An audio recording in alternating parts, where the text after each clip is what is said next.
কি কনজিউম করবে সেটা সেটা মানে কি কনজিউম করবে সেটা তো আমাদেরও দায়িত্ব। আগেকার দিনে আপনারা যখন লিখেছেন কাগজে, মানে যারা পড়ছে তারা কি পড়বে তাদেরকে তাদের সাংবাদিকরা এডুকেট করতো।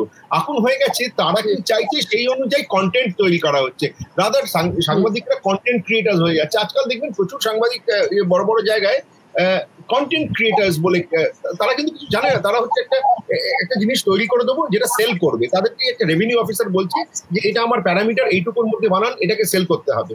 আরে সেটা সাংবাদিকতা নয়, কারণ সাংবাদিকতাকে ডিপ ইনসাইট দিতে হয়, ডিপ স্টাডি করতে হয়, মানে একটা নেক্সট জেনারেশন সেটা থেকে। আর সবচেয়ে বড় প্রবলেম হবে আজ 10-20 বছর 50 বছর পরে যখন আমরা আর্কাইভ চেক করবো, আমরা কি দেখবো?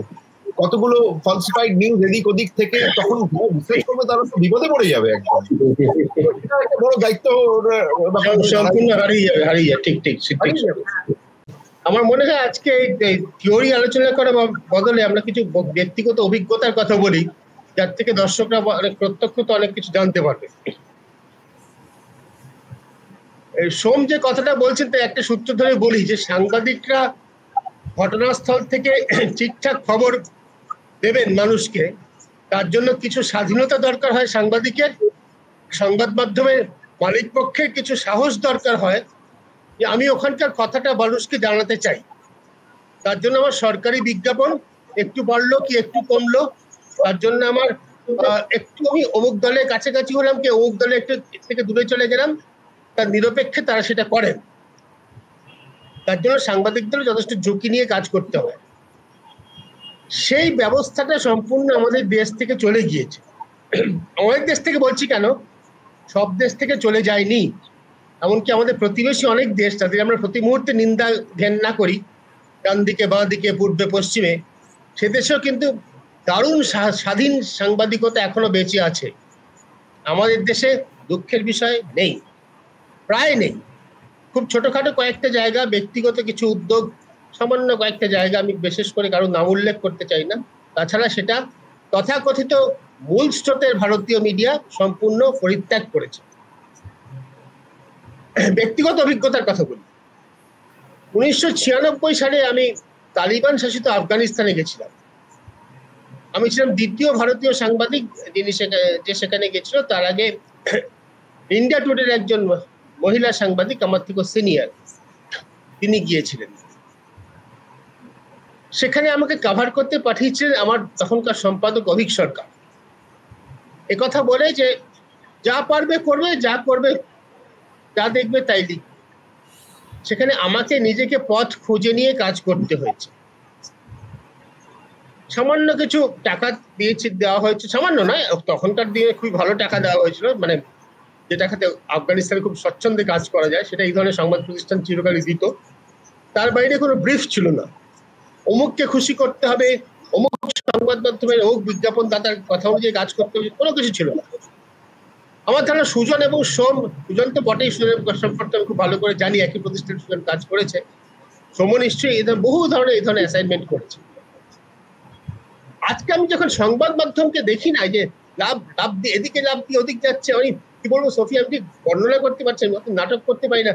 একজন অ্যাঙ্কারকে দেখলাম, তোমার সঙ্গে, তুমি তো আমার সঙ্গে কাজ করেছো, বাংলা টেলিভিশন চ্যানেল যারা কাজ করে অ্যাঙ্কার, তাদের 80% আমার সঙ্গে কোনো না কোনো সময় কোনো না কোনো জায়গায় কাজ করেছে। তাদের আমরা যখন দেখি আর কি, একজন লাফিয়ে একদিকে যাচ্ছেন, আজ যেমন জল বাংলাদেশে গিয়ে হয়ে গেল পানি, যেমন কৃষি হয়ে গেল কুফা, এমনই বলে তিনি বাংলাদেশকে আক্রমণ করতে শুরু করলেন। তিনি যে ডান দিকে ঝাঁপিয়ে বাংলাদেশটা পেলেন, বাঁ দিকে বিহারে গেলেও কিন্তু জল পানি হয়ে যেত, বিহারে গেলেও কৃষি ফুফা হয়ে যেত, মাসি খালা হয়ে যেত।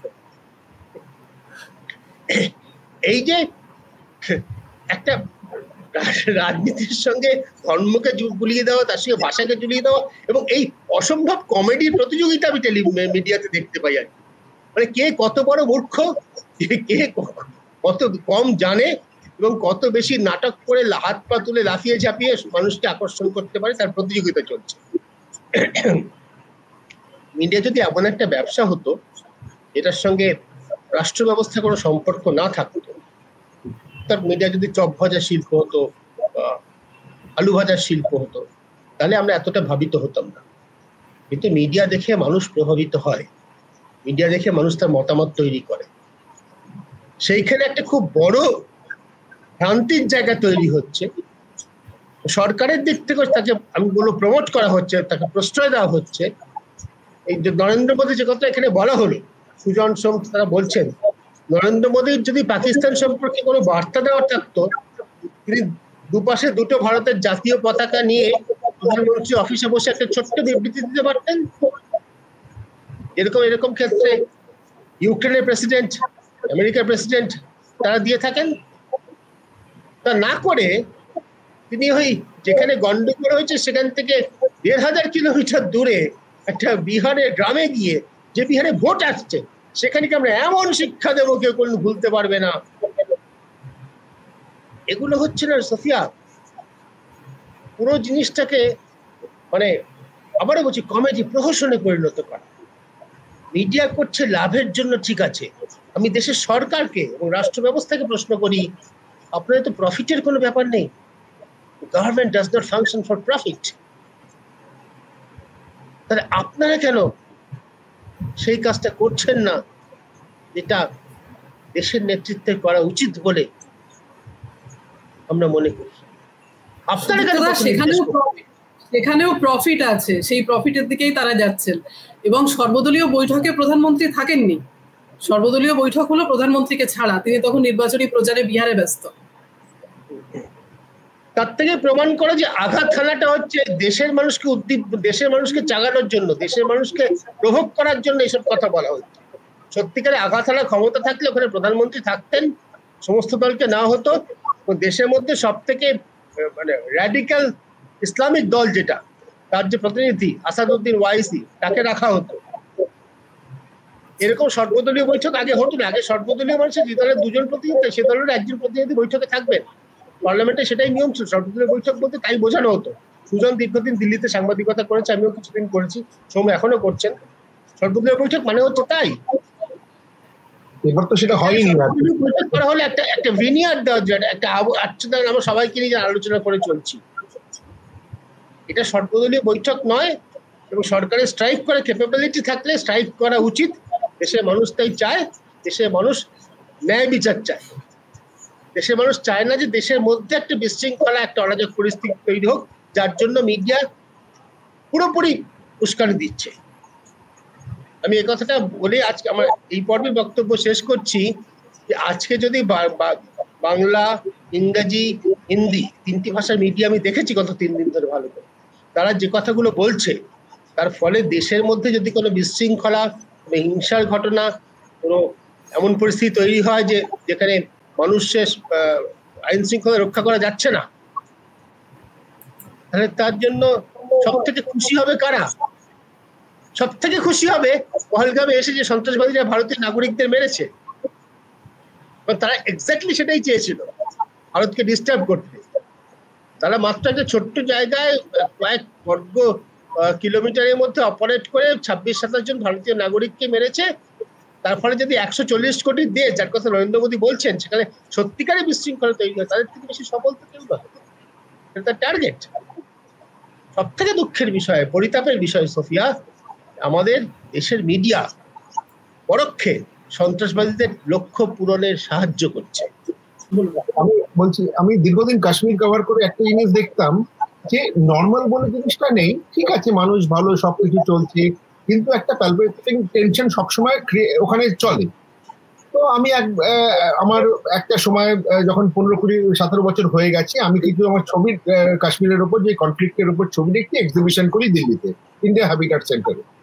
হঠাৎ কিছু লোক এসে শুরু করে যে আপনাদেরকে এটা চলবে না, এটা এটা আমি নাকি মানে কাশ্মীরকে একটু অন্য লাইটে দেখাচ্ছি, এটা এরকম কাশ্মীর নয়, না কাশ্মীর অন্যরকম। সো পুরো অ্যালিগেশন চলে এলো যে it's a very anti idea of Kashmir আমি দেখাচ্ছি। তো যাই হোক, সেটা পরবর্তীকালে একটা বই হিসেবেও বেরিয়েছে কাশ্মীরের ওপর। কিন্তু তখন লোকে আমাকে একটাই প্রশ্ন করেছিল, যারা অন্যরাও এসেছিল, কাশ্মীর তো খুব সুন্দর জায়গা, আপনি ফুল পাতার ছবি কেন তোলেননি, ডাল লেকের ছবি কেন তোলেননি, কেন আপনার ছবি কালার্ড নয়? তো আমি একটাই উত্তর দিয়েছি, আমি দেখুন কাশ্মীরে প্রবলেমটা অনেক বছর থেকে, সেই হয়তো শক্তি সামন্ত যখন 1965-তে কাশ্মীরকে কলি বানিয়েছিল, তার থেকে অনেক জল গড়িয়ে গেছে, সময় বদলে গেছে। এখন কাশ্মীরকে আমরা ওইভাবে আর দেখতে পারি না। তারপর তো 370 হলো, অনেক কিছু হলো, নর্মাল নর্মাল বলা হতো।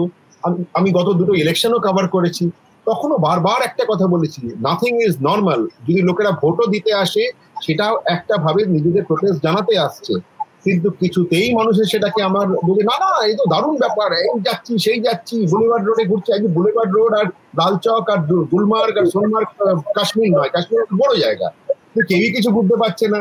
তো এই যে হয়ে গেল, এখন কিছু শুনি কিছু লোকে বলছে আরে আর কাশ্মীর যাবো না। আমি না, অত খারাপও নয়, আপনারা যান, কিন্তু এর মানে এই না যে আমাদের কিছু পলিটিশিয়ানরা বলবে, প্রধানমন্ত্রী বলবে, হোম মিনিস্টার বলবে যে নর্মাল নর্মাল নর্মাল, সেই ন্যারেটিভে মানুষ যাবে। আমি সেটাও একটু মিডিয়াতে পড়ুন, যারা ঠিকভাবে লিখছে, জানুন। না জেনে না পড়ে গেলে বিপদ আসা মানে আসতেই পারে, তখন আর কোনো উপায় নেই। তো সেই আর কি, মানে মানুষের যদি একটু পড়াশোনা করে, আর যেরকম মানে এই একটা গোপালের মতন একদম দৌড়াচ্ছি, কারণ প্রধানমন্ত্রী বলে দিল, HM বলে দিল যে না খুব সেফ খুব সেফ, সব সব নর্মাল, কারণ তারা তো SPG এবং পুরো নিজেদের ইন্টেলিজেন্স গ্রিডে ঘুরে বেড়াচ্ছে, তাদের আর কি হবে? সাধারণ মানুষ ও সাধারণ মানুষ, সে সাংবাদিক থেকে শুরু করে যেই আমরা সব সাধারণ মানুষ, আমাদের একটা একটা মানে লেগে গেলে বুলেট বা একটা গ্রেনেড হয়ে গেল, টেররিস্টরা যারা করতে আসছে তারা জিতে গেল এবং তারাই তাদের ন্যারেটিভ চালাবে।